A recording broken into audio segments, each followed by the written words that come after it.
can see them from up here, every single one of them.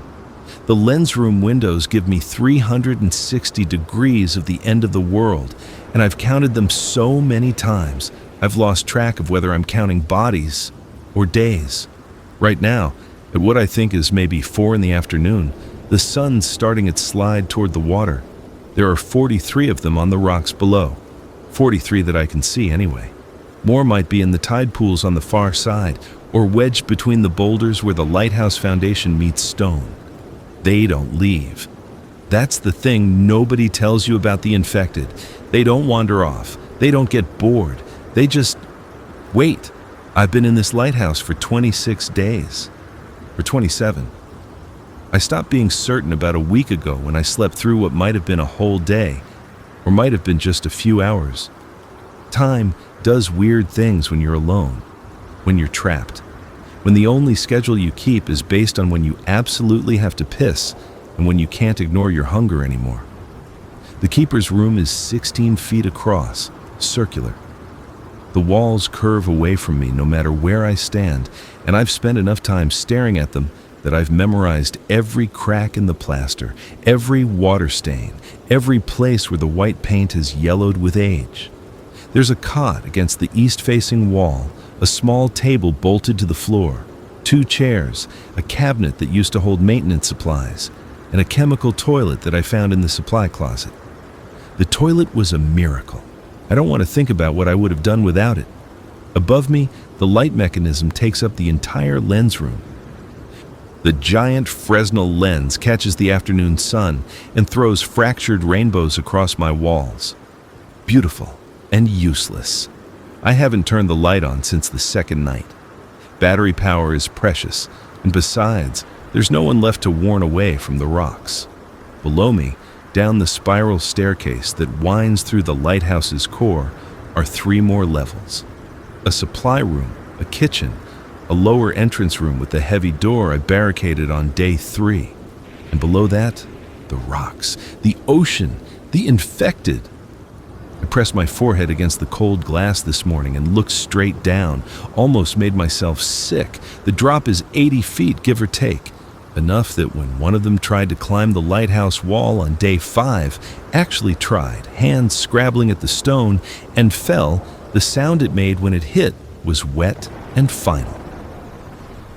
It didn't get back up. The others ate it. I stopped watching them eat things after that. My name is David Marsh. I'm 31 years old. I was a marine biologist. Was? Past tense. I studied tide pool ecosystems and wrote papers nobody read and taught summer courses to college kids who just needed science credits. I came to St. Catherine's Light because the Marine Research Institute needed someone to do a survey of the intertidal zone around the lighthouse. It was supposed to be a 3-day job. I had a boat coming back for me on day 4. Day 4 was when the emergency broadcasts stopped. I remember the exact moment. I was sitting at this table, eating a protein bar, listening to the battery-powered radio repeat the same message it had been repeating for 36 hours. Remain indoors. Do not attempt to help infected individuals. Military relief is en route to designated safe zones. Remain indoors. Do not... And then static. Just static. I sat here with a mouthful of chocolate and peanuts that suddenly tasted like dust, and I waited for the message to come back. It didn't. I cycled through every station. Nothing. AM, FM, even the weather band. Nothing but static and silence. That was 23 days ago. I think. The thing about the keeper's room is that it's perfectly circular, which means there are no corners. Nowhere for the eye to rest. I find myself following the curve of the wall sometimes, around and around, until I realize I've been turning in place like a broken toy. The curved walls also mean sound behaves strangely. Every noise I make seems to come from everywhere at once. When I talk to myself, and I've started doing that more, my voice circles the room and comes back to me from odd angles. I've tried to stop talking to myself. It doesn't work. The silence is worse. Through the south window, I can see the mainland. It's maybe 2 miles away across water that's choppy and gray and cold enough to kill you in 20 minutes this time of year. I can see the town, what's left of it. Marshfield, population 4,000, was 4,000. I can see smoke sometimes, though less now than in the first week. I can see buildings. I can't see people, but I can imagine them. The infected ones, filling the streets, filling the houses, waiting. The boat never came back. I've looked for it. Every morning I scan the horizon with the binoculars I found in the supply cabinet. Good binoculars, maritime grade. I can see individual windows in the buildings on the mainland. I can count the boats in the harbor, the ones that didn't leave, that are probably full of the dead, or the dying, or the turned. I can see gulls landing on dock pilings. I can see 1,000 useless details. I've never seen another living person. The infected on the rocks below don't count. They're not people anymore. I've watched them long enough to know that. They move wrong. They don't react to pain. I saw one trapped in a crevice during high tide, seawater pouring over its head, and it just stood there, mouth open, until the tide went out again. They don't sleep. They don't rest. They just exist in this terrible patient state, waiting for prey that might never come, waiting for me. I made the mistake of going down to the supply room on day 8. I needed food. I'd already eaten everything in the keeper's room, and I thought I was being smart, quiet, careful. I made it down 2 levels of the spiral staircase, past the kitchen, to the supply room door. That's when I heard them below. The lower door I'd barricaded. I'd used the kitchen table, a filing cabinet, everything I could move. They were testing it, not pounding, not the mindless hammering you see in movies. They were methodical, pushing, probing, looking for weakness. I could hear them breathing, this wet, rattling sound, like lungs full of fluid, like drowning on dry land. I grabbed 2 boxes of supplies, didn't even look at what I was taking, and ran back up. My footsteps on the iron stairs rang like bells, and below me the sounds changed. They knew I was there. The breathing got faster, excited. I heard bodies pressing against the door, the barricade shifting. I haven't been back down since. Those 2 boxes are what I'm living on. One was emergency rations, MREs, vacuum-sealed meals designed for Coast Guard keepers who got stuck here during storms. 12 meals total. I've eaten 9. The other box was medical supplies, bandages, antiseptic, pain relievers, a suture kit I hope I never have to use. And at the bottom, like a gift from a past self who knew I'd need it, a bottle of water purification tablets. Water is my biggest problem. There's no running water up here.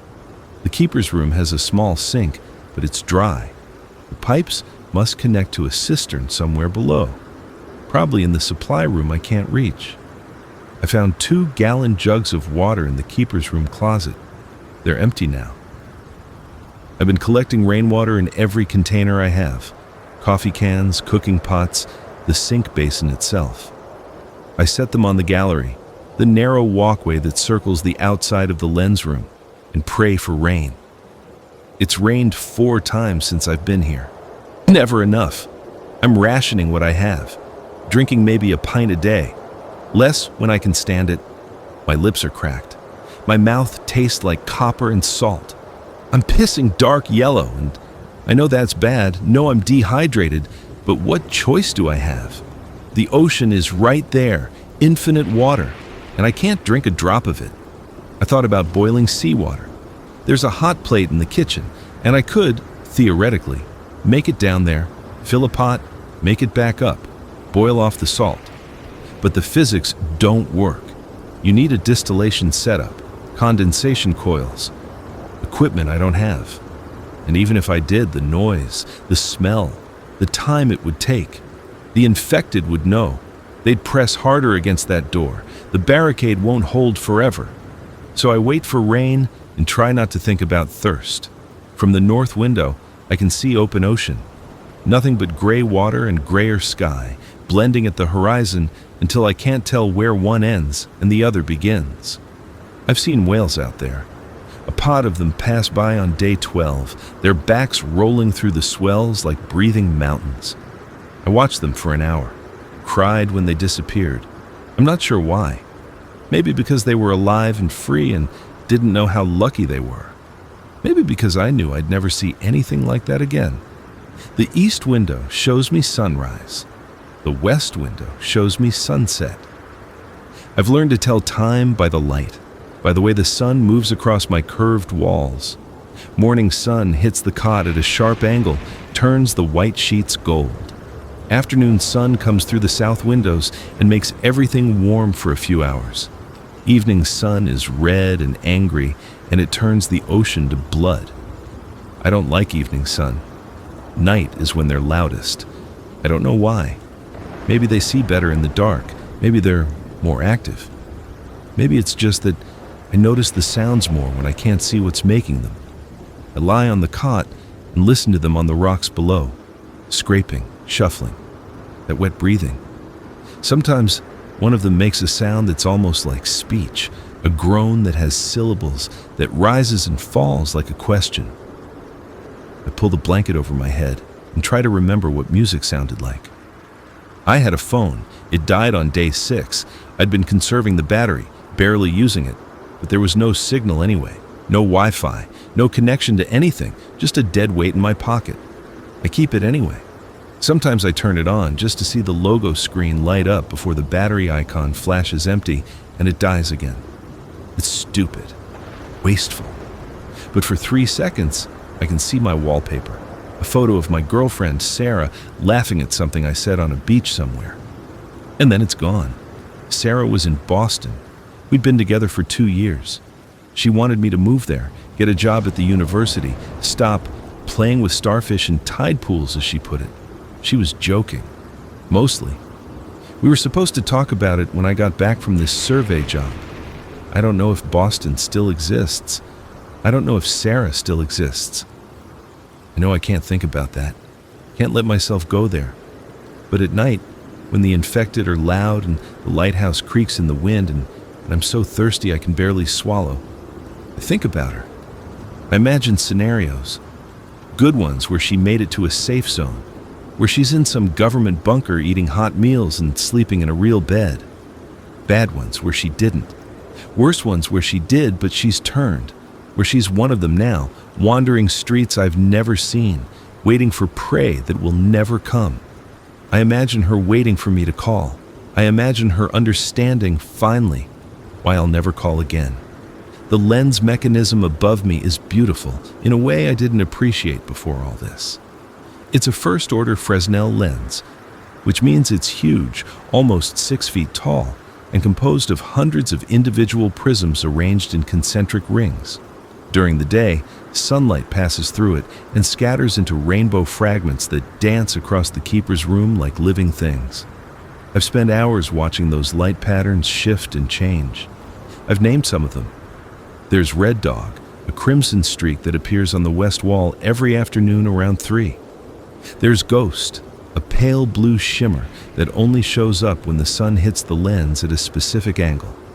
There's Dragon, a serpentine ribbon of green and gold that writhes across the ceiling during morning hours. I know this makes me sound insane. Maybe I am. But the light patterns are company. They're predictable, safe. They don't want to eat me. I found a logbook in the table drawer on day 10. It's old. The last entry is from 1987, back when the Lighthouse still had a full-time keeper. I've read it cover to cover maybe 30 times. The handwriting is neat, methodical. Each entry notes the weather, the condition of the light, any vessel spotted. Some entries are just a single line. Clear, light operational, no traffic. Others are longer, rambling. There's one from December 1985 where the keeper, a man named Thomas Walsh, got stuck here during a winter storm for 11 days. He wrote about rationing food, about the waves hitting the lighthouse so hard the whole structure shook, about the loneliness. He made it out alive. There's an entry after the storm. Relief arrived, 1,600 hours. Light secure. Returning to shore. Thank God. I've read that entry a lot. There are blank pages in the back of the logbook.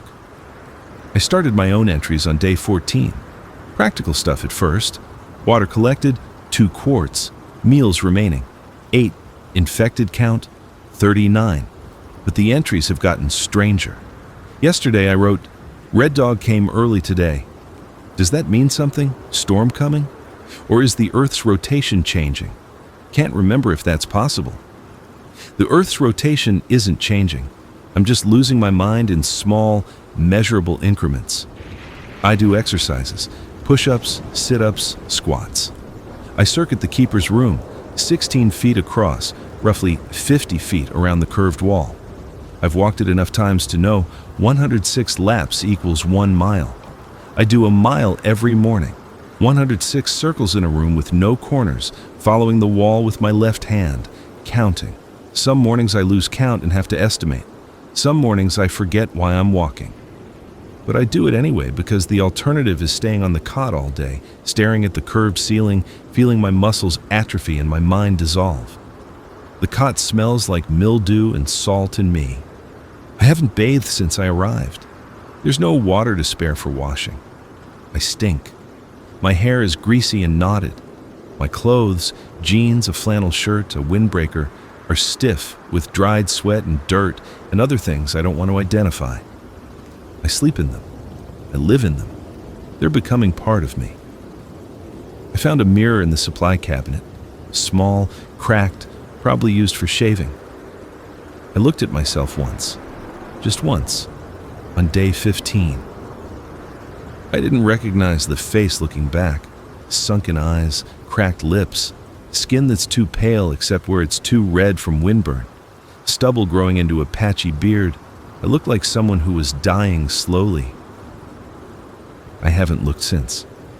The chemical toilet is in the northwest corner, as far from the cot as possible. It's a portable camping toilet, the kind you'd take on a boat. It has a small waste tank that needs to be emptied, except there's nowhere to empty it. I've been sealing the waste with plastic bags. I found a box of them in the supply cabinet and putting them in the far corner of the room, 7 bags so far. The smell is manageable if I keep them sealed tight. If I don't think about it, if I don't think about what happens when I run out of bags. The gallery outside is my escape from the smell, from the curved walls, from my own thoughts. It's a metal walkway, maybe 3 feet wide, that circles the lens room, open to the weather. There's a railing, waist high, and the wind up here is constant and fierce and cold. I go out there every day, sometimes for hours. I pace the circle, 64 feet around, and feel the wind strip the warmth from my body and watch the ocean and try not to look down. But I always look down eventually. The infected don't look up much. That's something I've learned. They're drawn by sound, by movement, but their awareness seems limited, horizontal. They notice things at ground level, things that move in their immediate space. But vertical? They don't seem to understand it. I can stand on the gallery directly above them, and unless I make noise, they don't react. They just mill around on the rocks, bumping into each other, waiting. There's one that's different. I call her Red Jacket because she's wearing a red rain jacket, or what's left of one. She's been here since day 1. While the others wander in slow, aimless patterns, Red Jacket stands in the same spot, a flat rock about 20 feet from the lighthouse base. She faces the door, just stands there, swaying slightly, arms at her sides, watching. I think she was one of the researchers from the Institute. The jacket looks familiar. I try not to look at her face. The tide comes in twice a day, and when it does, the infected on the lower rocks get submerged, not washed away. They're too close to shore, the rocks too jumbled for the current to carry them off. They just stand there, underwater.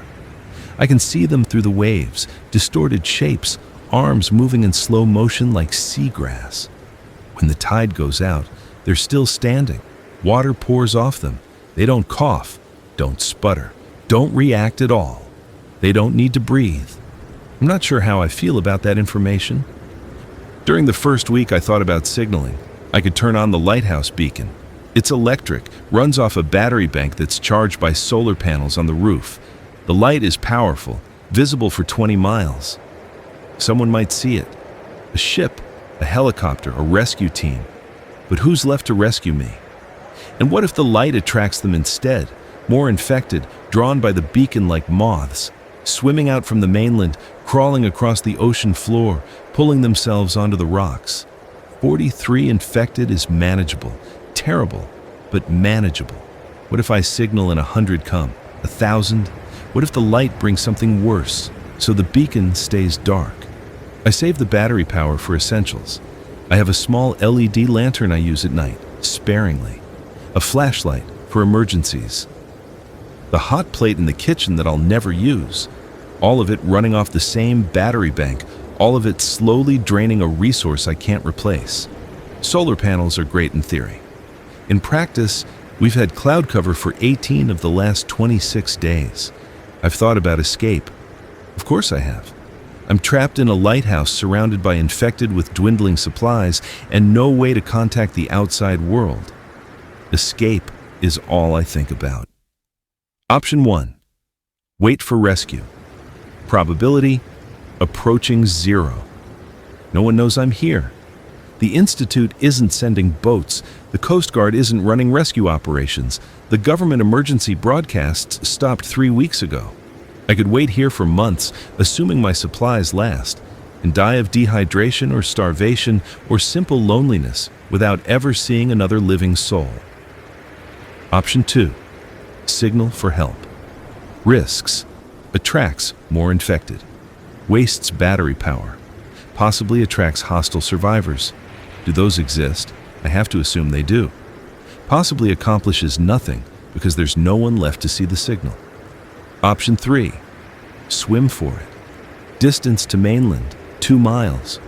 Water temperature, maybe 50 degrees. Survival time in water, 20 minutes optimistically. I'm not a strong swimmer. I'd die of hypothermia before I made it halfway. And even if I didn't, even if I somehow made it to shore, I'd be exhausted, freezing, and surrounded by however many infected are waiting in Marshfield. This option is suicide. Option 4. Build a raft. Materials available? None. I'd need wood, rope, tools, and time, space to work. I have none of those things. The lighthouse is stone and metal. The furniture in the keeper's room is bolted down. I could maybe tear apart the cot, but then what? I'd have some metal frame pieces and a mattress. Not exactly seaworthy. Option 5. Wait for low tide, climb down, fight through the infected, reach the supply room, get more food and water, make it back up. Suicide. Absolute suicide. Even if I could fight, and I can't. I'm a biologist, not a soldier. There are 43 of them, and one of me. I'd die on the rocks. They'd eat me while I screamed. Option 6, die here. Starvation in maybe 3 weeks. Dehydration sooner if it doesn't rain. This option requires no effort, no risk, just patience, just waiting, just giving up. Not ready for option 6? Not yet. The wind changed on day 19. It had been blowing from the southwest for over a week, steady, cold, bringing clouds and occasional rain. Then it shifted north, and everything got colder. The temperature dropped maybe 10 degrees in a few hours. I put on every piece of clothing I could find. 2 pairs of socks, an extra shirt from the supply cabinet, a heavy coat that smells like diesel and old sweat. I'm still cold. The northern wind brings different sounds. On southwest wind, I could hear the mainland, faint echoes of something. Alarms maybe, or car horns. Sounds that could have been human activity or could have been my imagination. The north wind brings only ocean sounds, waves, gulls, the creak of the lighthouse structure. It's cleaner, lonelier. I prefer the southwest wind, even though it means I'm hearing the death of everything I knew. At night I dream about water, cool, clear water in a glass with ice cubes. Water from a fountain arcing up and catching the light. Rain on my face with my mouth open. I wake up with my tongue stuck to the roof of my mouth, and I allow myself 3 small sips from my remaining supply, a coffee can with maybe 2 cups of collected rainwater. 3 sips. I hold each one in my mouth, trying to make it last before I swallow. I'm down to my last MRE. It's beef stew. I hate beef stew. Under normal circumstances, I wouldn't eat it. Now, it's precious. I ration it out. A spoonful for breakfast, a spoonful for dinner. I chew slowly, make each bite last. The stew is thick and salty, and it makes me thirstier, but I need the calories. I can feel my body consuming itself. My belt has new holes punched in it. My pants sag. My ribs are visible. I'm wasting away in a room full of light. There are birds, gulls mostly, but also cormorants, and the occasional pelagic species blown in by storms. They land on the gallery railing, on the roof, on the rocks below. They don't care about the infected. Why would they? They're not prey. The infected don't react to them at all. I've watched gulls land on the shoulders of the standing dead, peck at their clothes, their hair, their exposed skin. No response. I thought about catching a bird. Protein, fresh food. But how? I have no traps, no nets. I could maybe grab one if it landed close enough, but they're skittish, fast. And then what? I'd have to kill it. Clean it. Eat it raw because I can't risk going down to the kitchen for the hot plate. I haven't gotten desperate enough to try. Not yet. Day 21 was when I started talking to Red Jacket. Not out loud. I'm not that far gone. In my head. I'd stand on the gallery and look down at her standing on her rock, facing the door, and I'd think things at her. Why are you still here? What are you waiting for? Do you remember being human? Do you remember your name? She never answered, never even looked up. But it helped somehow. Gave me something to do besides count the infected or watch for boats that would never come. I've named others too. There's Crawler, who's missing both legs below the knee and pulls himself around with his arms. There's Suit, still wearing the torn remains of a business outfit. There's Child, and I try not to look at that one. Try not to think about what it means. There's Floater, who got trapped in a tide pool and just floats there, face down, moving only when the water moves him. Naming them makes them less scary, or maybe more human. I'm not sure which is worse. The lens mechanism needs maintenance. I've noticed this over the past week. The rotation system, automated, designed to turn the light in its characteristic pattern, is making a grinding noise. Something in the gears is wearing. The rotation has slowed. I should fix it. There are tools in the supply cabinet, probably a maintenance manual somewhere. But why? The light isn't on. The rotation doesn't matter. Let it grind itself to pieces. Let everything grind to pieces. But I can't. Some part of me, the part that still thinks like a scientist, like someone who maintains equipment and writes reports and does things properly, can't let it break. So I spend an afternoon taking apart the rotation mechanism, cleaning the gears, re-greasing them with lubricant from an ancient tube I found in the cabinet. My hands shake.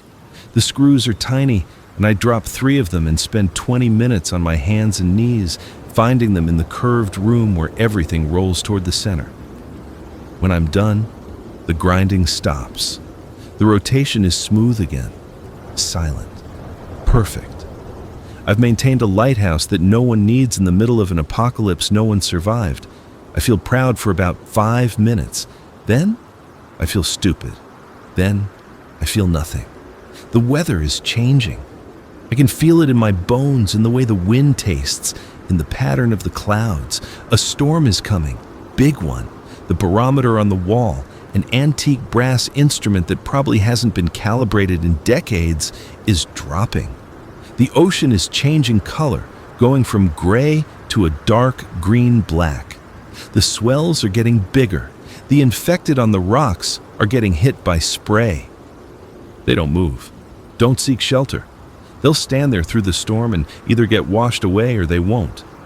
I need this storm, need the rain. I've set out every container I have, 12 in total, ranging from cooking pots to coffee cans to the sink basin itself. I've arranged them on the gallery in a pattern designed to catch the most water. If this storm is as big as I think it's going to be, I might collect enough water to last another week.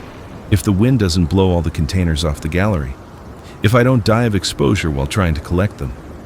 If. The storm hits at dusk on day 24. The wind goes from steady to screaming in about 10 minutes. Rain comes horizontal, driven by gusts that make the lighthouse shake. I'm on the gallery trying to secure the containers. I've tied some down with torn strips of sheet, and the wind nearly takes me with it.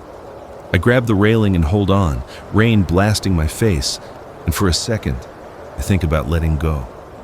Just letting the wind take me, flying off into the storm and falling and ending all of this.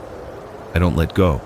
I get back inside, soaked and shaking, and watch through the windows as the storm tries to tear the world apart. Lightning turns everything white. Thunder shakes the walls. The ocean below is chaos, waves hitting the rocks with enough force to send spray up to the gallery level, 80 feet up. I can't see the infected anymore. Can't see anything but water and wind and violence. The storm lasts all night. I huddle on the cot, wrapped in the damp blanket, listening to the lighthouse groan.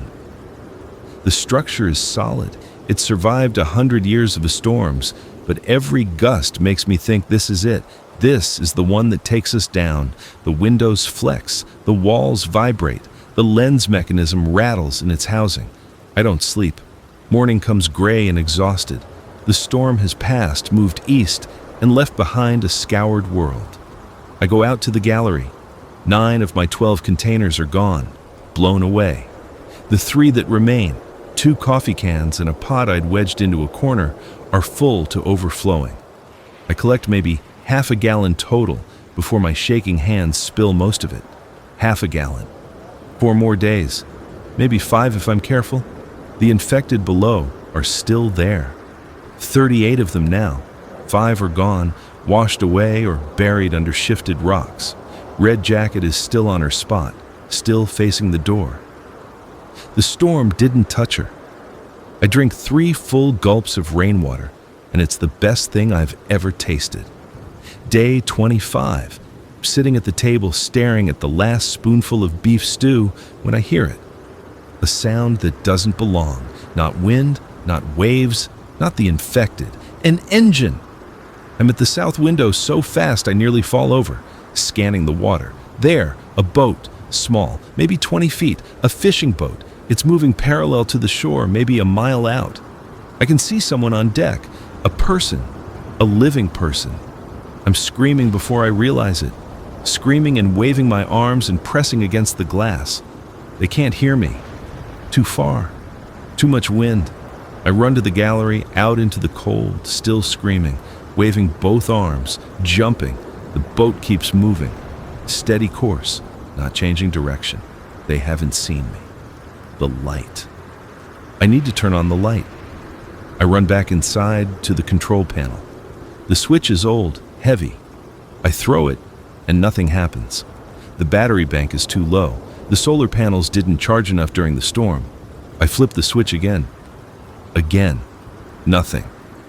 I run back to the gallery. The boat is farther now, half a mile more, and it'll be past the lighthouse, out of sight. I wave my jacket, scream until my throat is raw. The wind takes my voice and shreds it. The boat disappears around the headland. I stand on the gallery until I can't feel my fingers, staring at empty water. Then I go inside and sit on the floor and don't move for a long time. That was my rescue. That was my chance. And it's gone. I need to think practically, logically. The boat means there are survivors, means someone is still moving around, still operating vessels. Means there might be more. They might come back, might pass by again. I need to be ready. I need to fix the light. I spend the rest of day 25 and all of day 26 working on the electrical system. The battery bank is in a compartment below the lens room, accessed by a small hatch. The compartment is cramped and smells like ozone and old batteries. There are 6 deep cycle marine batteries wired in series. The charge controller shows they're at 20% capacity. The solar panels are on the roof, another level up. I climb the access ladder, narrow, rusted, terrifying, and emerge onto a platform barely big enough to stand on. The panels are covered in salt spray and bird shit. That's the problem. That's why they're not charging properly. I spend an hour cleaning them with fresh rainwater from my precious supply and a rag torn from the blanket. The water sheets off the panels, runs down the lighthouse roof, and disappears. I'm pouring my survival down a drain to clean solar panels that might not even work. But they do work. By evening, the charge controller shows 28%. By the next morning, 35%. It's not enough to run the main beacon that draws huge amounts of power, but it's enough for other things. I have a plan. Day 27. I'm weaker now. The stew is gone. I have no food left except a pack of instant coffee and a box of salt tablets I found in the medical supplies. I tried chewing the coffee grounds. It was a mistake. I vomited, wasted water, wasted calories, and lay on the floor for an hour afterward. I'm dizzy when I stand. My hands shake constantly. I can see my pulse in my wrists, fast and thready. These are bad signs. I know these are bad signs. I'm a biologist. I understand what starvation does to the body. First, it consumes fat, then muscle. Then it starts breaking down organs. I'm somewhere in the muscle phase, maybe entering the organ phase. I have a week, maybe less, but I have a plan.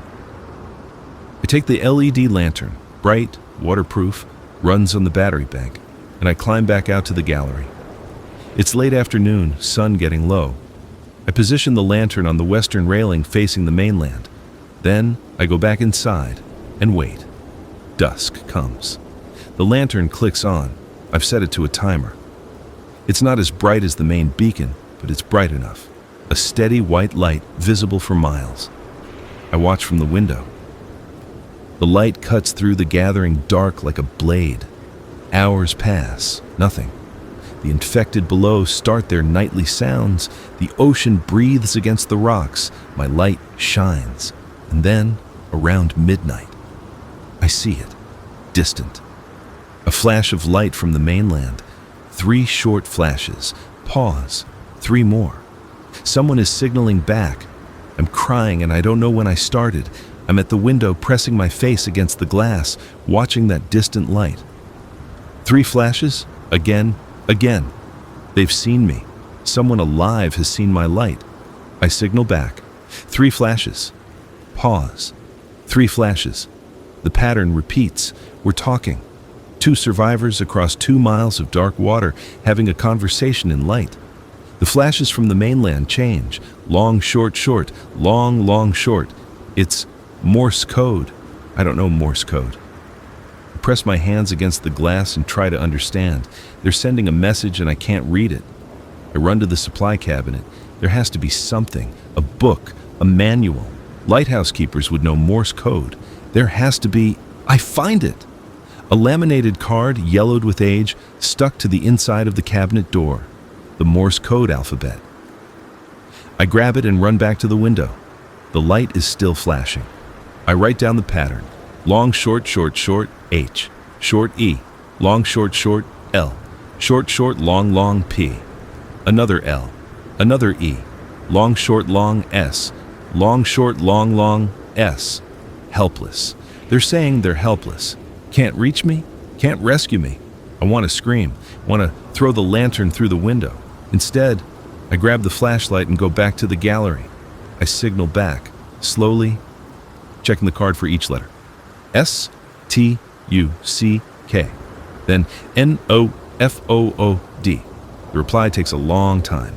I watch the pattern of flashes, translate letter by letter. W-A-I-T, F-O-U-R-D-A-Y-S, B-O-A-T. 4 days. They're saying wait 4 days and a boat will come.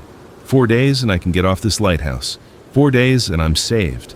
I have no food, half a gallon of water. I'm already starving.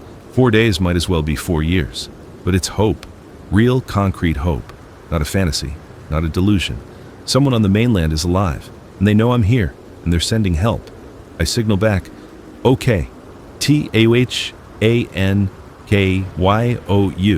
Their reply is a single word, L-U-C-K. The light from the mainland goes dark. I stand on the gallery in the freezing wind and watch the space where it was. 4 days. I can survive 4 days. People have survived worse. I'm weak and I'm starving, but I can do this. I have to do this. Day 28. I ration the water. 1 sip in the morning, 1 at midday, 1 in the evening. Each sip is smaller than the last. My mouth is so dry I can barely swallow. My tongue is swollen. I piss maybe once a day now, dark brown, almost red. Bad. Very bad. I don't move unless I have to. Movement burns calories I don't have. I lie on the cot and watch the light patterns on the ceiling. Red Dog doesn't come today. Too cloudy. Ghost makes a brief appearance around noon. Dragon is absent. I miss Dragon. The infected below are quiet during the day. They're always quieter when the sun is up. I don't know why. Maybe the light bothers them. Maybe they're conserving energy for nighttime hunting that will never come. Red Jacket hasn't moved. She's been standing on that rock for 28 days. How? What keeps her there? What remains of her brain that can maintain that vigil? I try not to think about it. I try not to think about anything. But my brain won't stop. It cycles through memories, half dreams, fragments of the past. I remember a lecture I gave last summer about keystone species, about how removing one element from an ecosystem can collapse the whole thing. I remember Sarah telling me I think too much. I remember my mother's voice on the phone. When was that? Last month? Last year? Asking when I was going to settle down and get a real job. I remember being someone who had a future. Night. I drag myself to the gallery to check the lantern. It's still on, timer working, battery holding. I look toward the mainland. No signals. Just darkness and the distant suggestion of buildings. I signal anyway. 3 flashes. 3 more. Hoping someone is watching. Hoping they remember. No response. I go back inside and lie down and stare at nothing. Day 29. 3 more days. I can't stand without holding on to something. The room spins. My vision goes gray at the edges. I know what this is. Severe dehydration, malnutrition, organ failure starting. My body is shutting down. I have maybe a cup of water left. I drink half of it. I'm going to die before the boat arrives. I know this now. Know it with absolute certainty. 4 days was too long. Should have been 3. Should have been 2. Should have been yesterday. I'm angry. So angry. Angry at the infected for trapping me here. Angry at the Institute for sending me to this lighthouse. Angry at whatever started this plague. Angry at the boat that passed by without seeing me. Angry at the survivors on the mainland who can't help me. Angry at myself for not being stronger, for not rationing better, for not somehow surviving longer. I'm angry at Red Jacket for still standing on a rock. I'm angry at everything.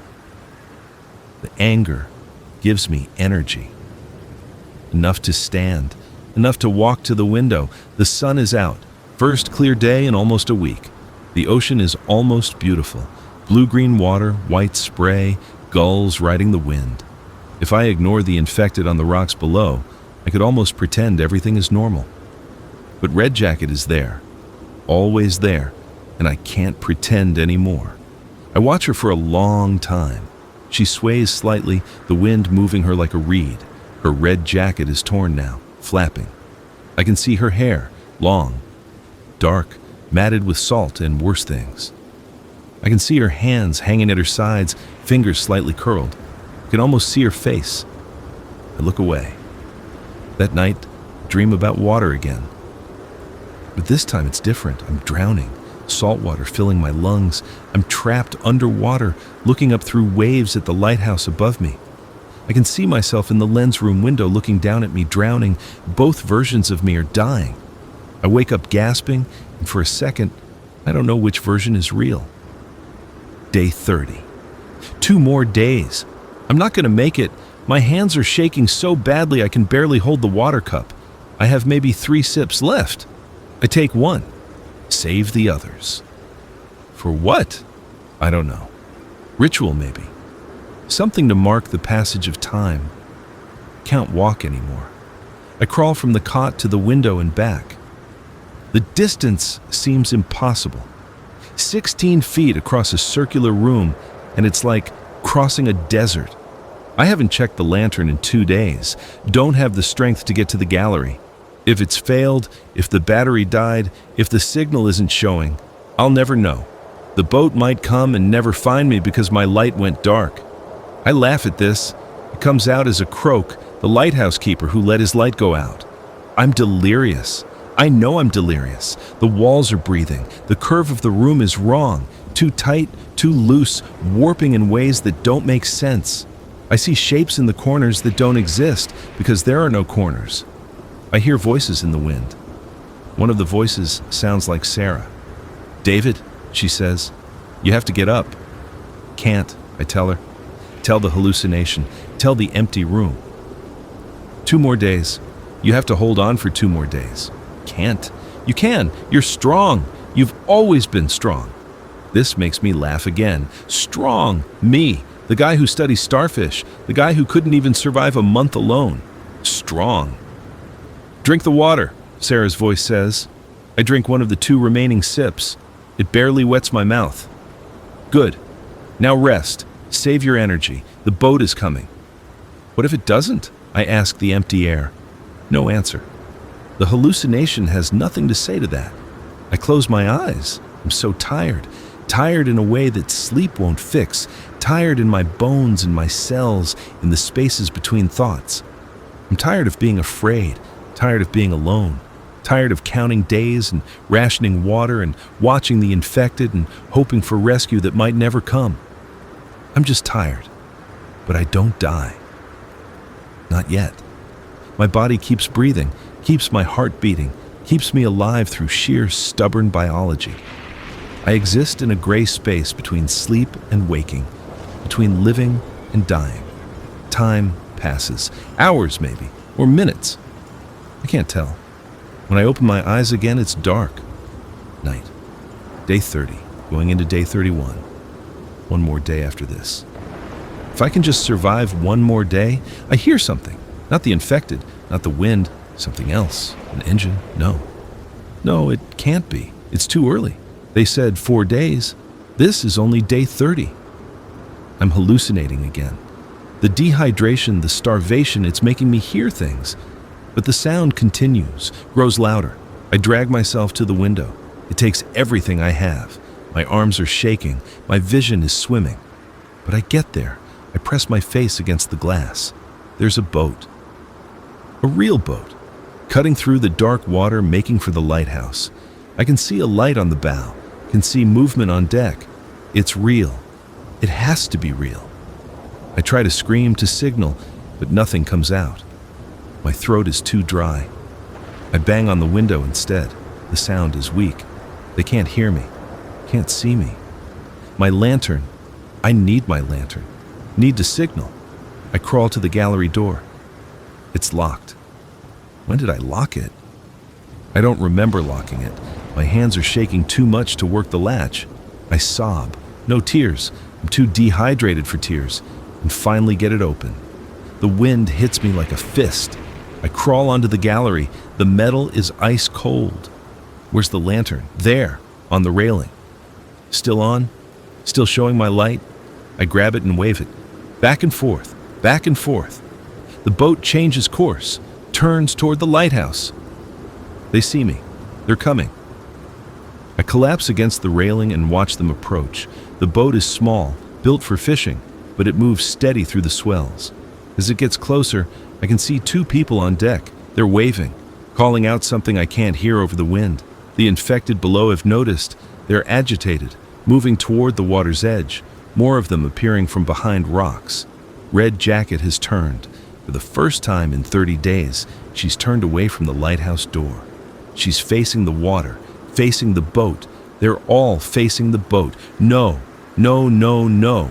The boat can't land, can't get close. The infected will... What? Can they swim? I don't know. I've never seen them try. But there are 40-something of them, and only 2 people on that boat. And if they try to dock at the lighthouse base... I wave the lantern frantically, trying to warn them, trying to signal danger. But they keep coming. They're going to try to land. They're going to try to rescue me, and the infected are going to kill them, and I'm going to watch it happen. The boat slows. circles the lighthouse at a distance. They're not idiots. They can see the infected. One of the people on deck has binoculars. They're scanning the rocks, counting, calculating. They signal with a flashlight. Morse code again. I grab my card. CANTLAND TOOOMANY. My heart drops. They're going to leave. They came all this way and they're going to leave me here because there are too many infected. I signal back, desperate, shaking, PLEASE. Their response, THROWROPE. Throw rope? What rope? I don't have. Wait. I crawl back inside. To the supply cabinet. There's rope, maritime rope, coiled in the bottom of the cabinet. Why didn't I see this before? 50 feet of good heavy rope. I drag it to the gallery. The boat has circled to the south side, away from most of the infected. They're maybe 40 feet from the base. I tie one end of the rope to the gallery railing. My fingers are numb and clumsy, but I manage a knot that might hold. Might. I throw the other end. It falls short. The wind catches it. I pull it back up and try again. Shorter throw, let gravity do the work. It drops near the boat. One of the people grabs it. They're tying something to the rope. A bundle, waterproof bag. They signal for me to pull. I pull, hand over hand.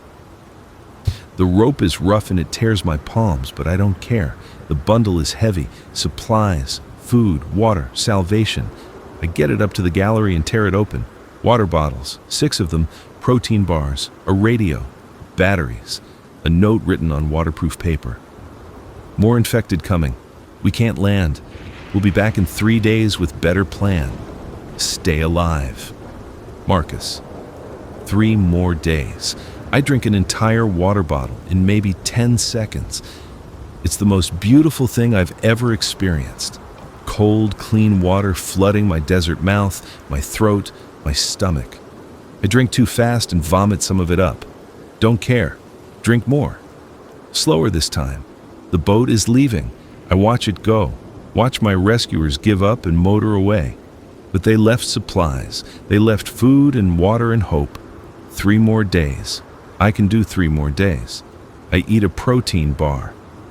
Chocolate chip. It tastes like heaven, like everything good that ever existed. I eat it slowly, forcing myself to chew, to savor. My stomach cramps. Too much too fast after so long without. I don't care. I eat another bar. Then I lie on the gallery floor and stare up at the stars and breathe and exist and feel something like joy. I'm going to survive this. Day 31. I wake up on the gallery floor, freezing and stiff but alive. The sun is up. I'm alive. I have food. I have water. I have a radio.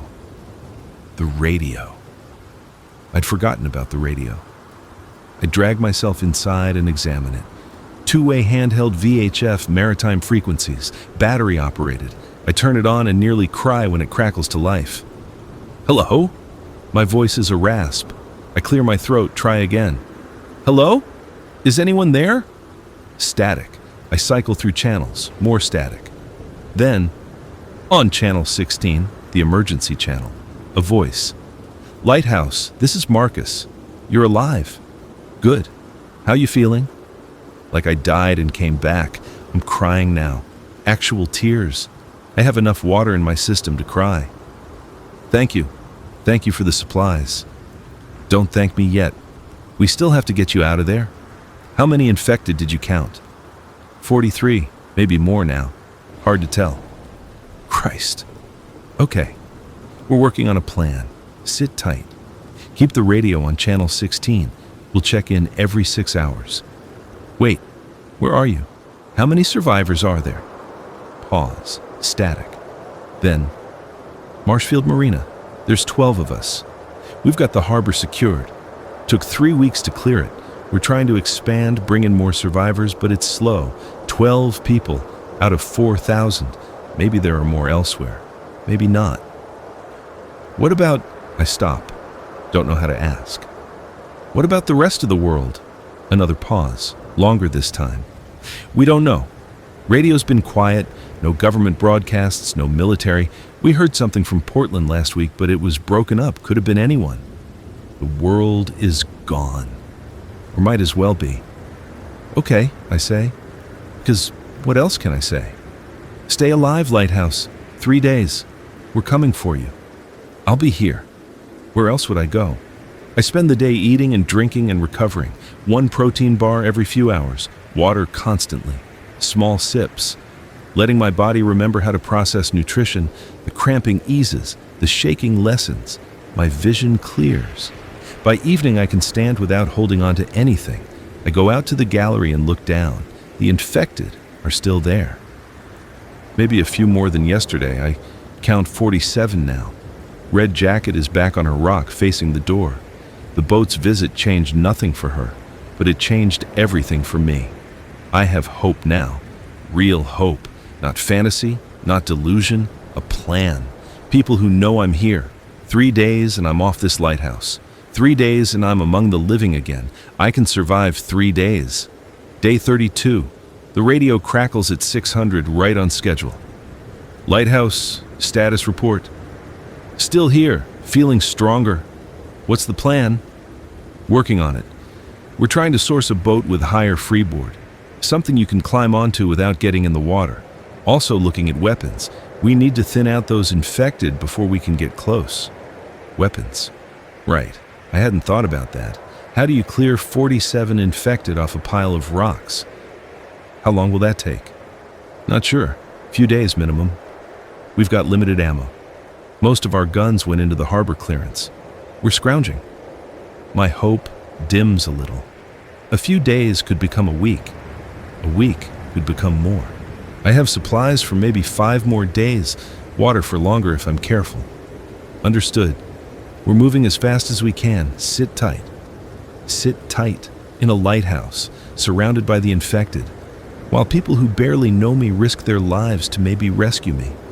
I should tell them not to come, should tell them to save their resources, their ammunition, their lives. 12 survivors can't afford to lose anyone on a risky rescue. The math doesn't work, but I want to live. God help me, I want to live. I don't tell them not to come. I spend the day trying to be useful. I inventory my supplies, 6 water bottles, 5 protein bars, the radio, batteries, the rope. The rope is still tied to the railing hanging down. I could pull it up, but I leave it. Maybe they'll need it again. I check the battery bank. 58%. The solar panels are doing their job. I check the lens mechanism. Still smooth. Still perfect. I'm maintaining a lighthouse for no reason except it gives me something to do. I try to sleep but can't. Too much energy now that I'm not starving. Too much nervous anticipation. 3 days, 2 days, 1 day. How am I supposed to sleep? I pace the keeper's room. 106 laps to a mile. I do 2 miles. 212 circuits of a curved room with no corners. My legs are weak, but they hold. My body is remembering how to be alive. 1,200 hours, Marcus checks in. Lighthouse. We found a boat. Zodiac with an outboard. Should work. Still looking for guns. What kind of guns do you need? Rifles would be ideal. Something with range. We've got a couple hunting rifles, but we need more. I think about this. The lighthouse might have something. There's a supply room I haven't accessed. Old keeper's supplies. Maybe there's a gun. Worth checking. Can you get to it? I look at the spiral staircase leading down.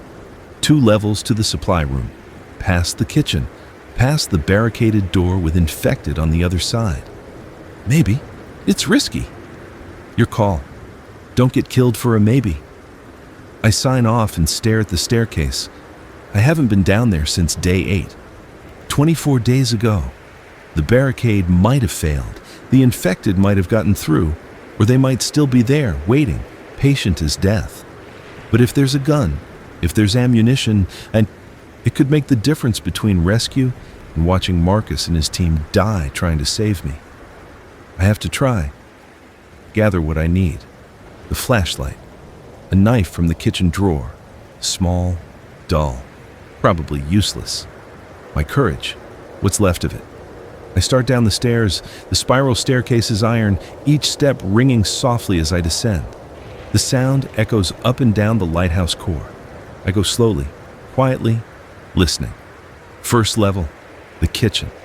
Abandoned since day 3. The table is gone. I used it for the barricade. The hot plate is still on the counter, covered in dust.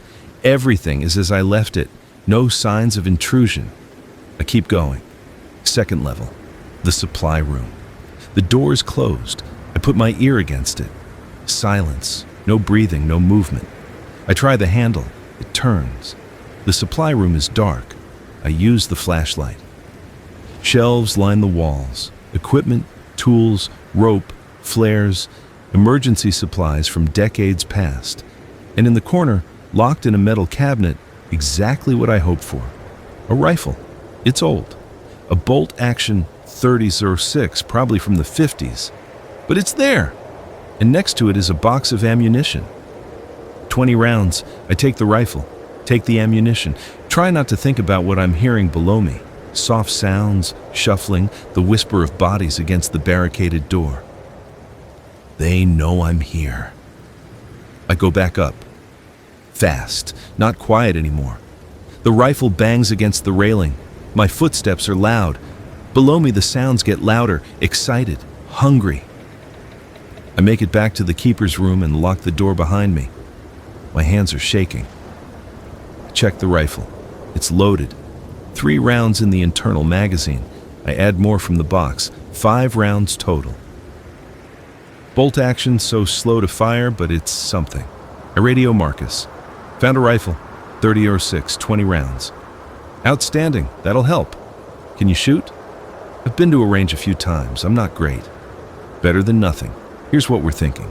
We come in tomorrow at low tide. You provide covering fire from the gallery. We land the Zodiac, clear a path, get you down and into the boat. Fast extraction. Tomorrow. Not 3 days. Tomorrow. I'll be ready. Get some sleep, Lighthouse. Big day tomorrow. Sleep.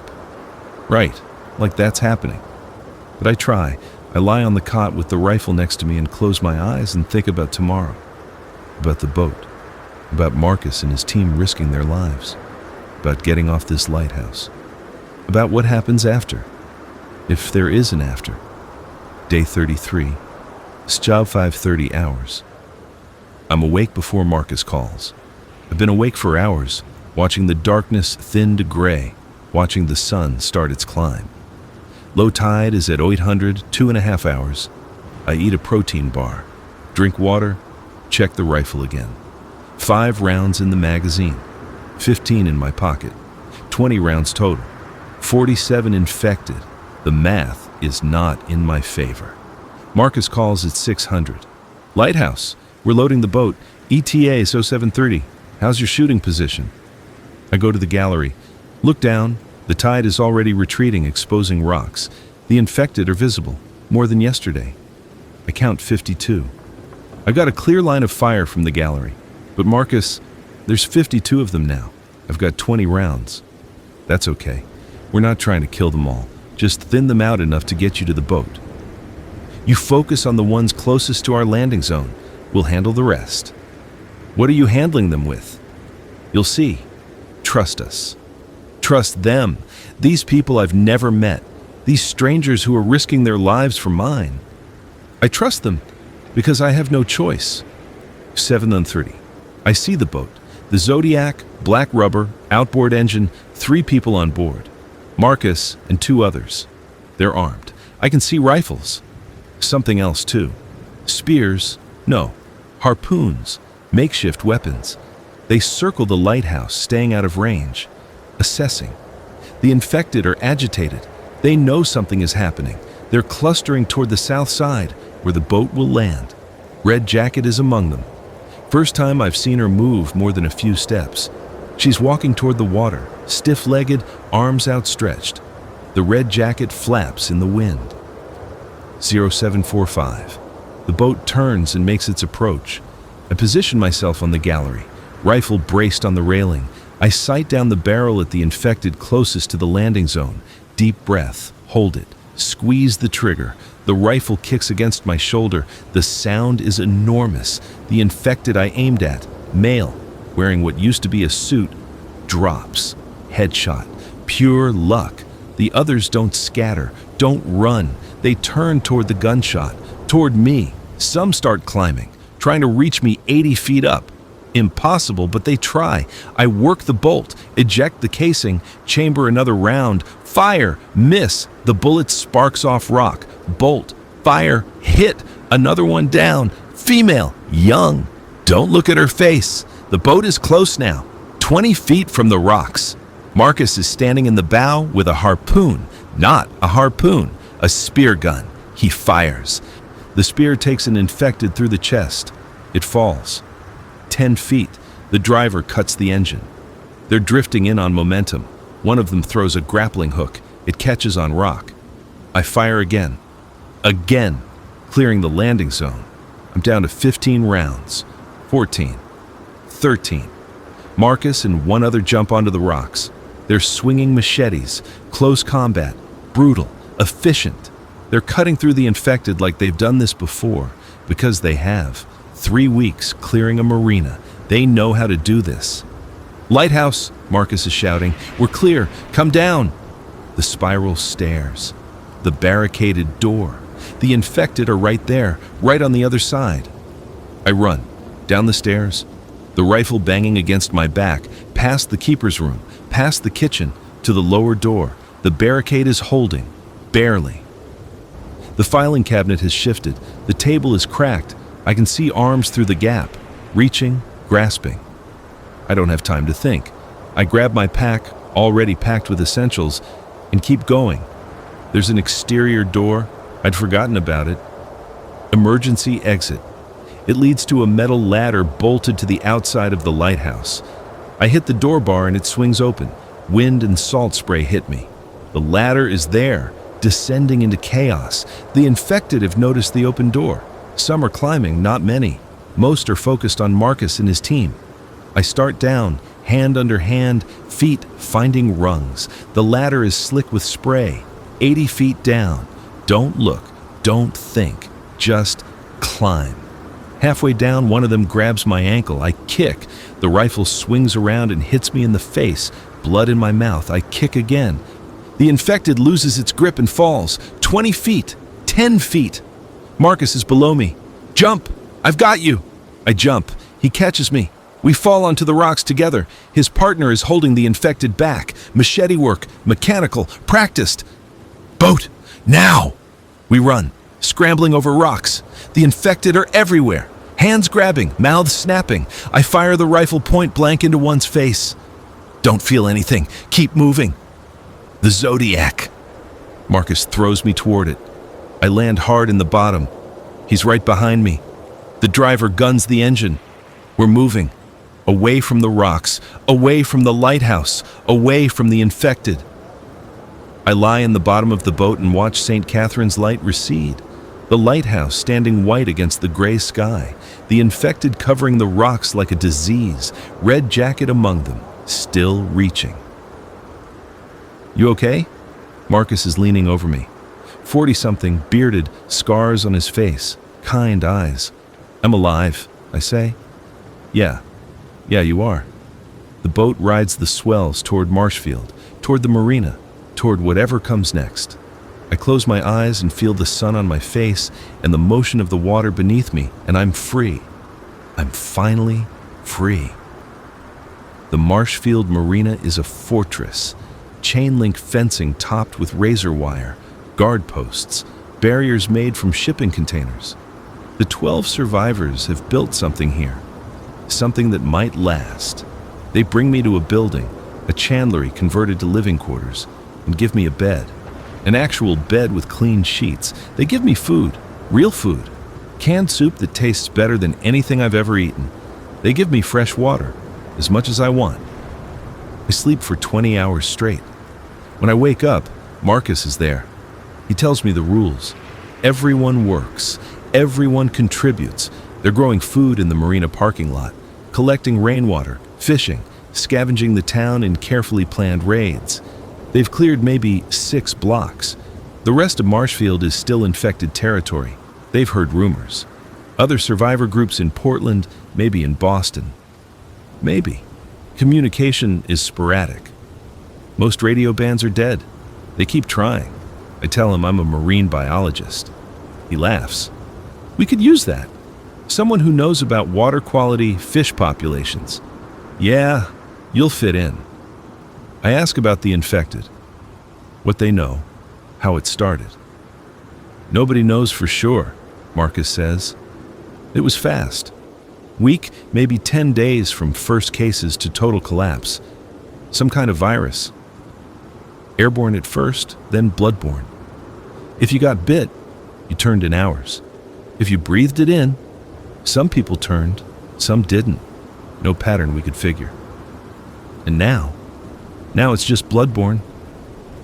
The airborne vector died out, we think. You can be around them if you don't get bit. But one bite, one scratch. That's it. You got maybe 6 hours before you turn. 6 hours. Not long to say goodbye. What do you do? If someone gets bit, Marcus looks away. We have a protocol. It's not pleasant. I don't ask for details. I spend my first week in the marina learning how to survive in this new world, how to clear buildings, how to fight the infected, how to work as a team. It's nothing like the Lighthouse. Here, I'm surrounded by people, noise, activity. It's overwhelming and wonderful and terrifying. But at night, I dream about the lighthouse, about the curved room, about Red Jacket standing on a rock, about being trapped and alone. I wake up gasping, and someone, usually Sarah, not my Sarah, a different Sarah, one of the 12, talks me down, tells me I'm safe, that I'm not alone. I'm not sure I believe her. 1 month after my rescue, we mount an expedition back to St. Catherine's Light. Marcus wants to salvage the solar panels, the battery bank, anything useful. I volunteer to go. I need to see it again. Need to face it. We approach at low tide. The infected are still there. Fewer now, maybe 30. Winter storms have washed some away. Red Jacket is gone. I look for her on every rock, in every tide pool. Don't find her. I hope she's at peace, if that's possible for the infected. We land, clear the immediate area. I climb the stairs, Marcus and 2 others with me, up through the lighthouse, past the barricaded door. The infected never got through. Past the supply room, past the kitchen, to the keeper's room. It's exactly as I left it. The cot, the table, the circular walls, the windows showing 360 degrees of the world. I stand in the center and turn slowly. This was my prison, my salvation. The place where I almost died and somehow didn't. You lived here for 30 days? One of Marcus's team, a woman named Chen, is looking around with something like awe. Alone? 33 days, I correct. Yeah, just me. How? I don't know how to answer that. How did I survive? Luck, stubbornness, the chance discovery of a chemical toilet and a box of MREs, the kindness of strangers who risked their lives for mine.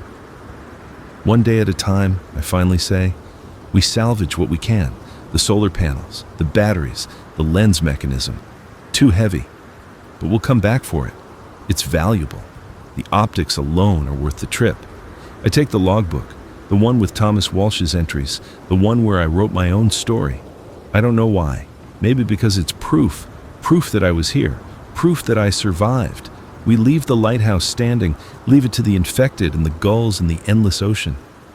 As we motor away, I look back one last time. The lighthouse is already receding, getting smaller, becoming just another white tower on a rocky shore, just a building, nothing special. But I know the truth. That building saved my life. Those curved walls, that lens room, that impossible, terrible, beautiful place where I learned what I'm made of. I survived the lighthouse. Now I have to survive everything else. 3 months later, we make contact with the Portland group. They have 80 survivors, a whole community. They've cleared several city blocks, established farms, have working electricity from a hydroelectric dam. They invite us to join them. Most of the Marshfield 12 want to go. Safety in numbers, better resources, a real chance at rebuilding. I'm not sure. The marina has become home. I know its rhythms, its dangers, its possibilities. But Sarah, Marshfield Sarah, convinces me. We can't stay here forever, she says. 12 people isn't enough. We need more. We need to build something bigger. She's right. I know she's right. We pack up. Everything we've salvaged, everything we've built, we load it onto boats, 4 of them now. We've found more. And we head north, up the coast, toward Portland, toward the future. I stand in the bow of the lead boat and watch the mainland slide past. Marshfield disappears behind us. St. Catherine's Light is somewhere to the south, out of sight, still standing, still shining its dark light over rocks full of the infected. I think about Red Jacket sometimes. Wonder where she ended up. If some part of her, some fragment of the person she was, knew she was keeping vigil, knew she was waiting for me to escape, I'll never know. But I survived, against odds that should have killed me. And I'm still here, heading toward Portland, toward whatever comes next. The world ended, but I didn't end with it. I'm still here, still surviving, still counting days. But now, I'm counting them forward, not backward. Now each day is a gift, not a prison sentence. Now I have people around me, purpose, hope. The boat rides the swells, the engine hums, the ocean spreads out before us, gray and vast and full of possibility. I'm alive, and that's enough. Portland is everything they promised and more. Clean water, electricity, gardens growing food. Children, there are children, actual children, playing in the streets they've cleared. The community has structure, government, rules, jobs. I become the water quality specialist. I test the river water, monitor the filtration systems, teach others what I know about aquatic ecosystems. It's almost like my old life. Almost. But the infected are always there, beyond the barriers, in the buildings they haven't cleared, in the surrounding towns, waiting. We mount expeditions, clear more blocks, expand the safe zone. It's dangerous work. We lose people. Not many. The Portland group has learned hard lessons about safety protocols, but we lose them. Each death is mourned. Each loss makes us smaller. But we keep going. 6 months after leaving Marshfield, I lead an expedition back to the Lighthouse. Not for salvage this time, for something else. I bring materials, concrete, metal, tools, a team of 6. We spend 3 days clearing the infected from the rocks, systematic, methodical. Marcus's team had taught me well. We clear every single one.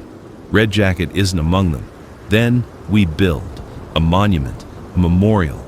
Names carved into a concrete pillar anchored to the rock. Every person from the Portland community we've lost. Every person from the Marshfield 12. Everyone we know died in those first terrible days. And at the top, a simple inscription. They kept the light.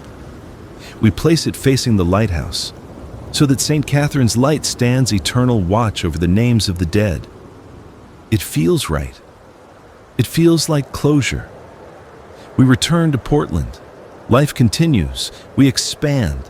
We make contact with other survivor groups, one in Bar Harbor, one in Burlington, scattered others. Humanity persists, broken, reduced, but alive. I meet someone. Her name is Lisa. She's a civil engineer. She's smart and kind, and she understands the nightmares without me having to explain. She has her own nightmares. We help each other. A year after the Lighthouse, Lisa and I stand on the Portland waterfront and watch the sun set over the water.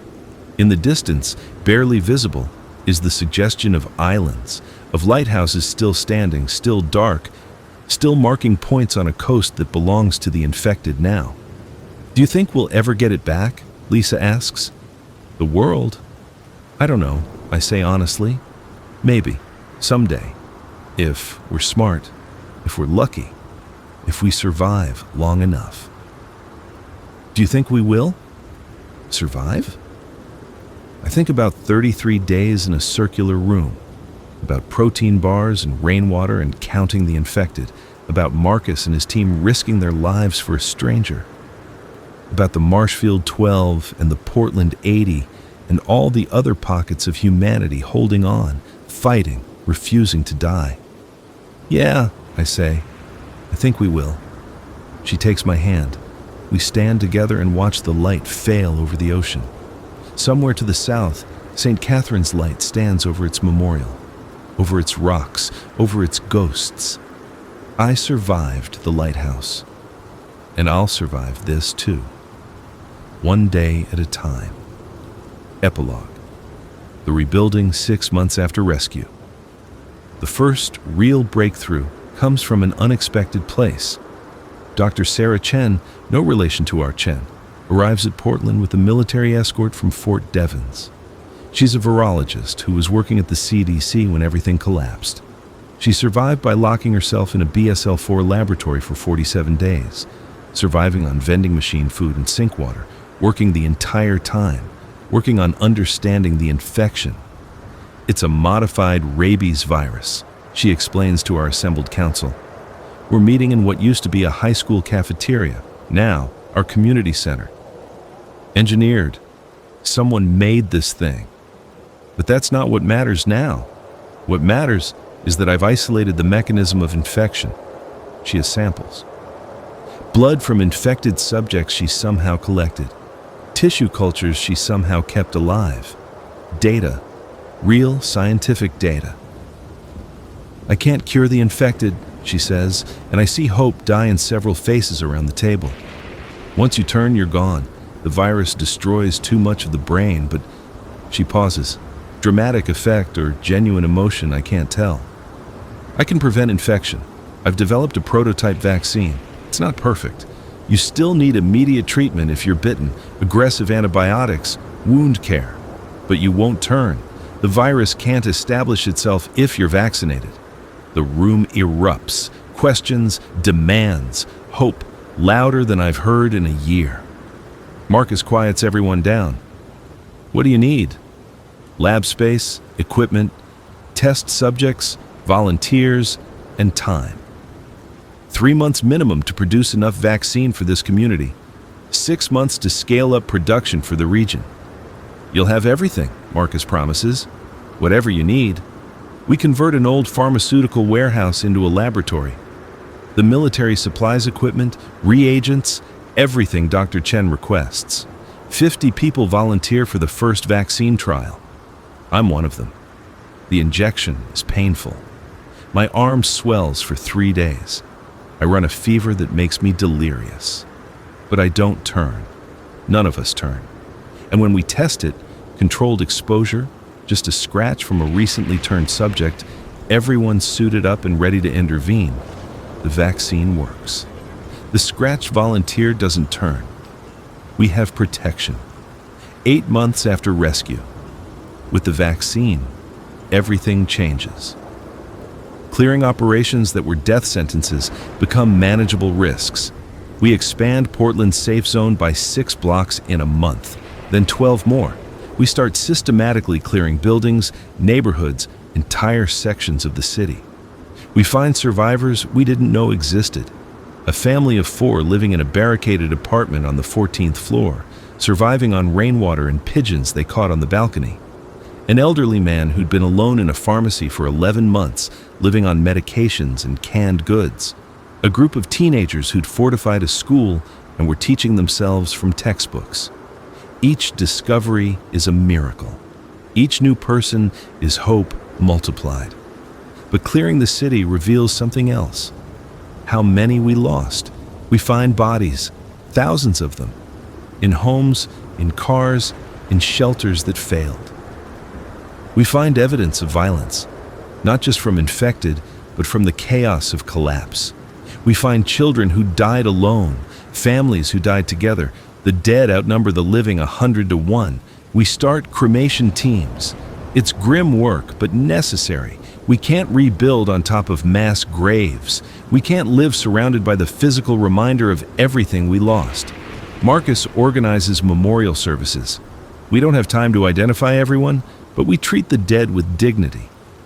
We build a memorial wall in what used to be Deering Oaks Park, 30 feet long, black granite, inscribed with a simple message. Here we remember the thousands who fell. They are not forgotten. We build the future they deserved. The work is emotionally devastating. I volunteer for a cremation team once and can't do it again. Lisa does it weekly. She's stronger than me in ways I'm only beginning to understand. 1 year after rescue agriculture becomes our obsession. We have military supply runs, but we can't depend on them forever. We need to feed ourselves. Portland's rocky soil and short growing season aren't ideal, but we adapt. A man named Robert Chen, actually related to our Chen, her uncle, arrives from a survivor community in Vermont. He was a farmer before. He knows things. Potatoes, he says.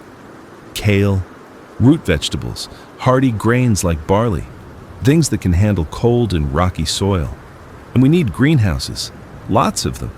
We build greenhouses from salvage materials, plastic sheeting from hardware stores, metal frames from torn down buildings, glass from office towers. We build 20 in the first month, then 40, then 100. The parking lot of the main mall becomes farmland. Acres of concrete broken up, soil trucked in from outside the city, rows and rows of raised beds. It's back-breaking work. Everyone contributes. Even children have small tasks, planting seeds, pulling weeds. Robert teaches classes, crop rotation, composting, pest management, seed saving, knowledge that was common 100 years ago that most of us never learned. I attend every class.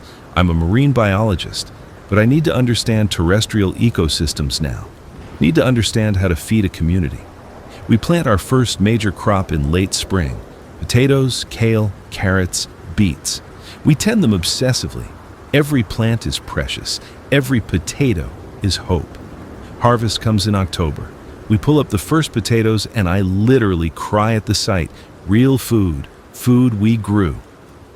Not from a can or an MRE packet or a military supply truck. Food we created from dirt and seeds and effort.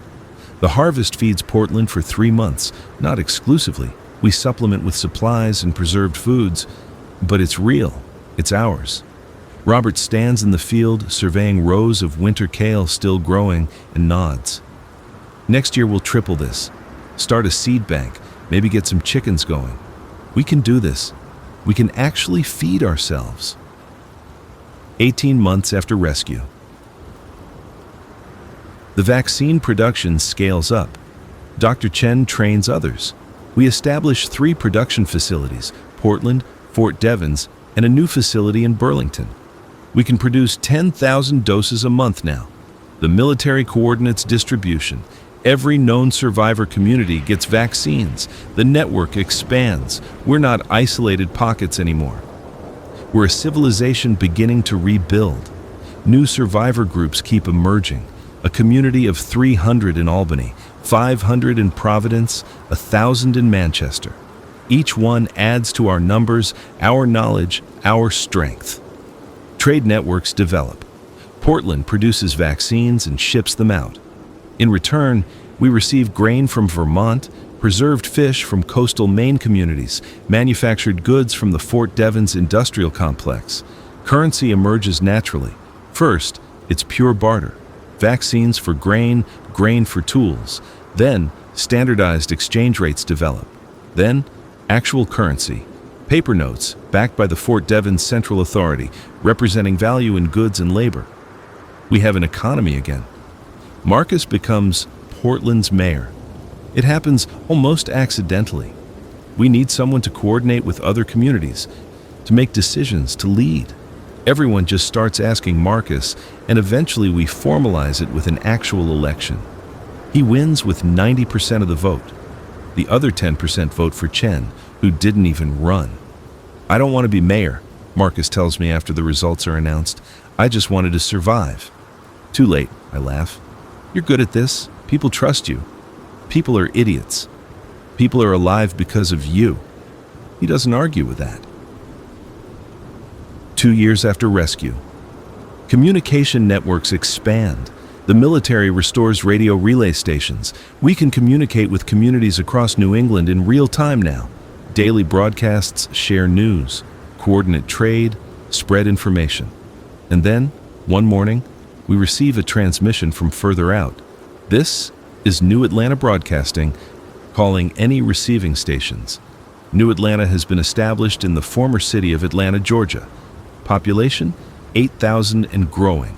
We have secure territory, agriculture, manufacturing, seeking contact with other survivor communities for trade and mutual support. 8,000 people in Atlanta. The South survived too. Over the following weeks, more communities announced themselves. Chicago, Denver, Seattle, Phoenix.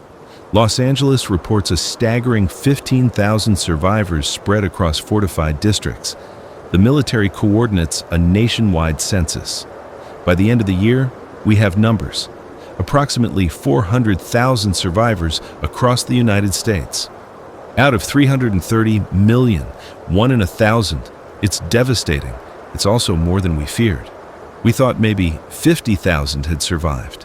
Maybe 100,000 at most. 400,000 is enough. Enough genetic diversity. Enough knowledge. Enough hands to work, and minds to think, and hearts to hope. We can rebuild from this. 2.5 years after rescue. The infected population is declining, slowly but measurably. They don't reproduce, don't heal from injuries. A harsh winter kills thousands through simple exposure. They freeze solid and don't thaw. Clearing operations eliminate more. Natural attrition takes the rest. Dr. Chen estimates the infected population has declined by 40% since the initial outbreak. At this rate, they'll be effectively extinct in 10 to 15 years, reduced to isolated pockets. Manageable? 10 to 15 years, a lifetime, but also just the beginning. Portland establishes its first school with a full curriculum. Not just basic survival skills, but mathematics, science, literature, history. Teaching children not just how to survive, but how to think, create, dream. Lisa teaches a marine biology class. I co-teach it with her. 15 kids ranging from 8 to 16, learning about ocean ecosystems, tide pools, the food web. The same things I used to teach before the world ended. One of the students, a 12-year-old named Emma, who survived alone for 8 months before we found her, asks, "Will the ocean ever be safe again? Will we be able to swim without worrying about infected?" "Yes," I tell her. "Infected don't do well in deep water. The coastal areas are dangerous, but we're clearing them.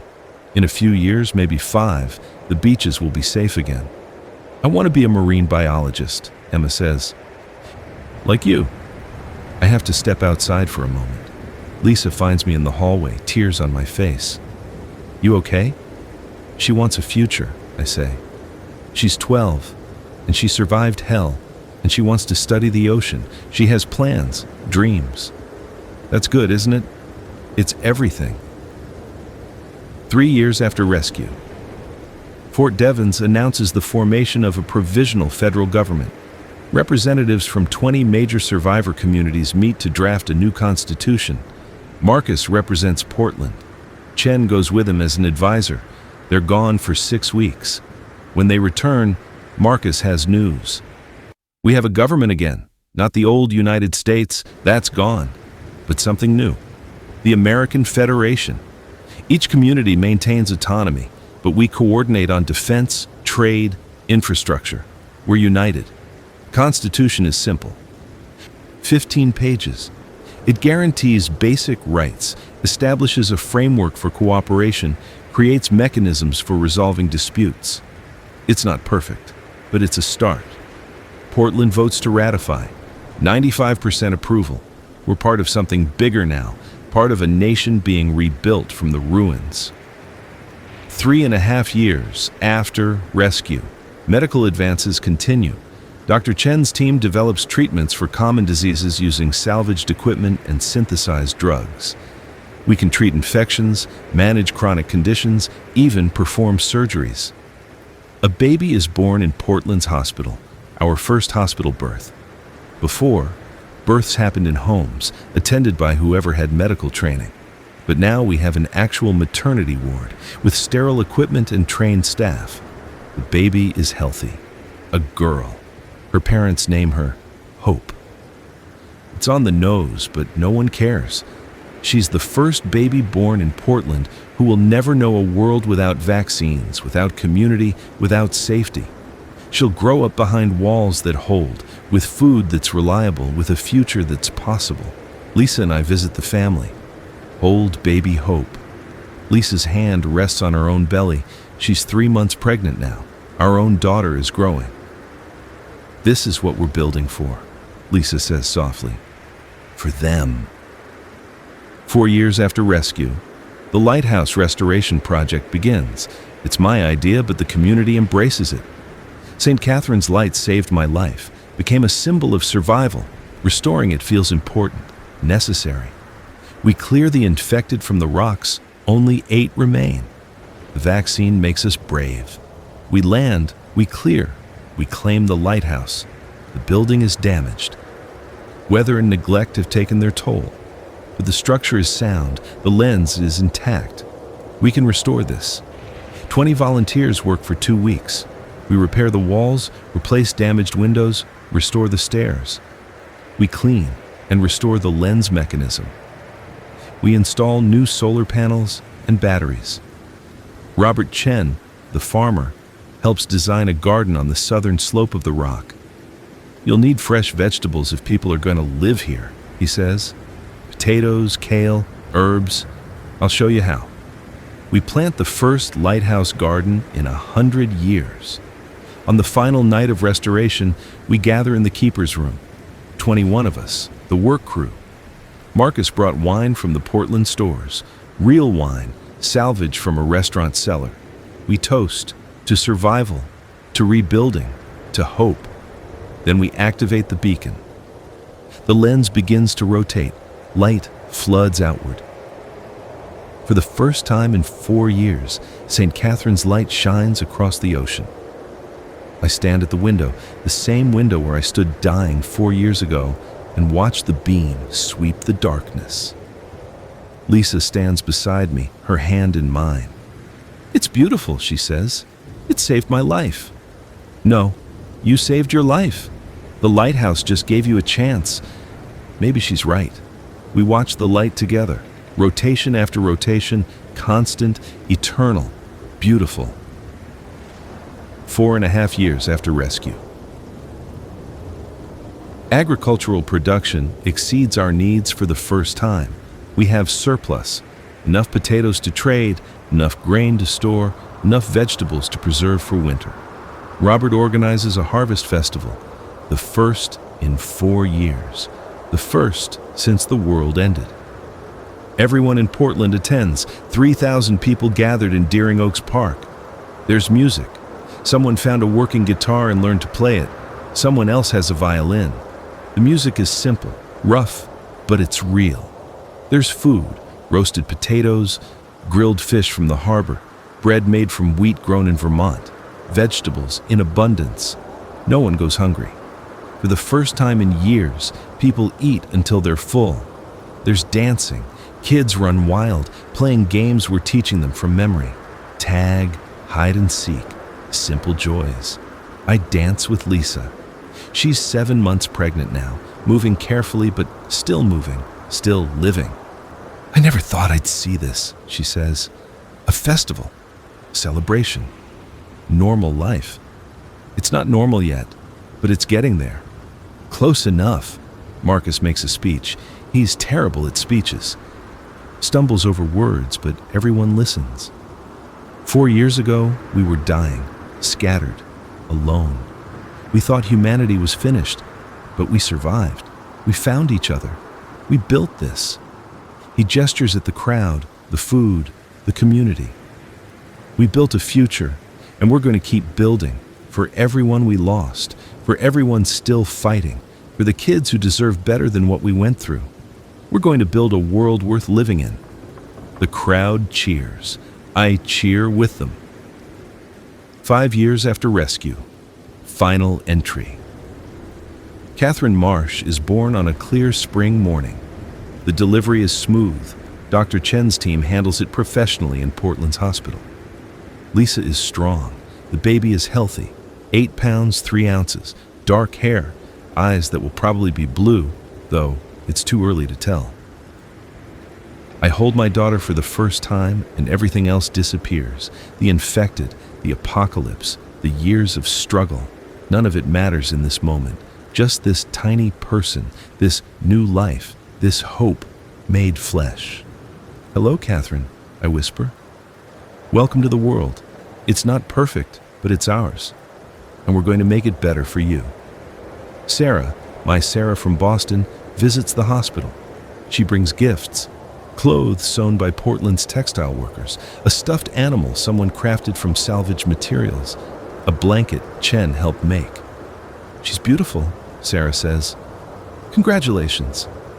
"Thank you for everything, for surviving, for being here. Where else would I be?" Marcus visits with his partner. He's been seeing someone, a teacher named James who arrived from Fort Devens last year. They bring a rocking chair they built themselves. "Every parent needs a rocking chair," Marcus says, "for the sleepless nights." Chen brings medical supplies and a book, a pediatric care manual she found and restored. Robert brings vegetables from his garden and promises to teach Catherine about farming when she's old enough. The community surrounds us, supports us, celebrates with us. This is what we've built. Not just walls and farms and governments, but this, community, family, care for each other. 6 months later. I'm standing on our porch, Catherine asleep in my arms, watching the sunset over Portland. The city is lit. We have streetlights now, solar-powered, enough electricity for necessities. The safe zone extends for miles in every direction. In the distance, barely visible, Saint-Foy, Catherine's light begins its nightly rotation. The beam sweeps the horizon. A message in light. We're here. We survived. We endure. Lisa joins me, wraps her arms around both of us. What are you thinking about?